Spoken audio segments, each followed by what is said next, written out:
Suomen hallitus on nyt epäsuositumpi kuin yksikään hallitus pitkään aikaan. Syykin lienee kaikille selvä. Rajut leikkaukset pienituloisten ja vähävaraisten tuista sekä astuminen ennennäkemättömällä tavalla työmarkkinoiden sopimuskulttuurin varpaille ovat saaneet suurimman osan kansasta huomaamaan, mikä on tämän hyvin laitaoikeistolaisen hallituksen todellinen luonne. Viimeisimmät mielipidekyselyt ovat kiistatta osoittaneet, että hallituksen toimille on hyvin vähän tukea. Eniten hallituksen ja hallituspuolueiden toimissa kummastuttaa kuitenkin vastuunkannon ja itsereflektion puute. Kaikki ikävä hallituskaudella on entisen hallituksen tai AY-liikkeen tai jonkun muun syytä.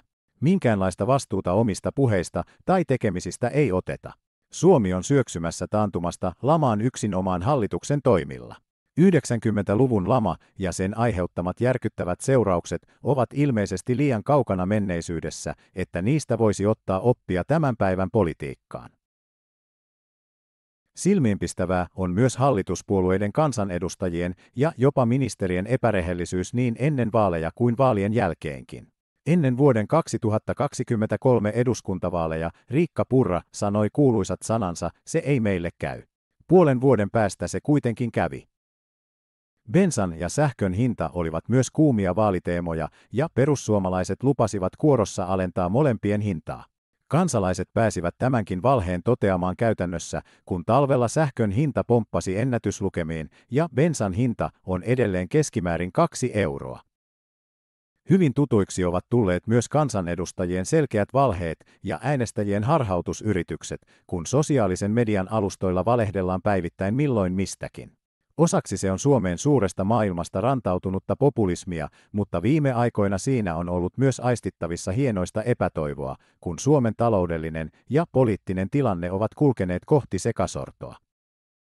Ja samalla, kun Suomi on suistumassa rotkoon, ministerit heittelevät täysin mielikuvituksellisia lukuja tulevasta työllisyyskehityksestä, jonka avulla maa muka saadaan nousuun. Mainittakoon, että työllisten määrä on laskenut merkittävästi nykyisen hallituksen aikana.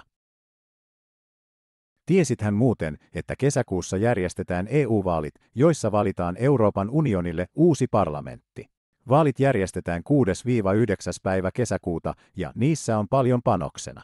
Äärioikeistolle povataan monissa veikkauksissa äänivyöryä, mikä hyödyttäisi ennen kaikkea Putinia ja Venäjää.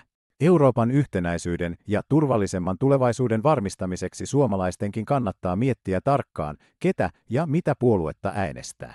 Muista, että perussuomalaisten pitkän ajan tavoitteena on Suomenkin ero EU:sta. Se olisi rakkaalle isänmaallemme tuhoisaa. Pidä siis järki päässä kesäkuussa ja sulje korvasi populistiseireenien laululta.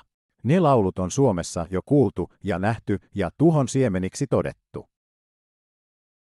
Kiitos, kun katsoit tämän videon. Pidetään Suomi yhdessä sellaisena hyvinvointivaltiona kuin se maailmalla tunnetaan. Tilaa kanava niin pysyt jatkossakin kartalla politiikan valeista ja totuuksista.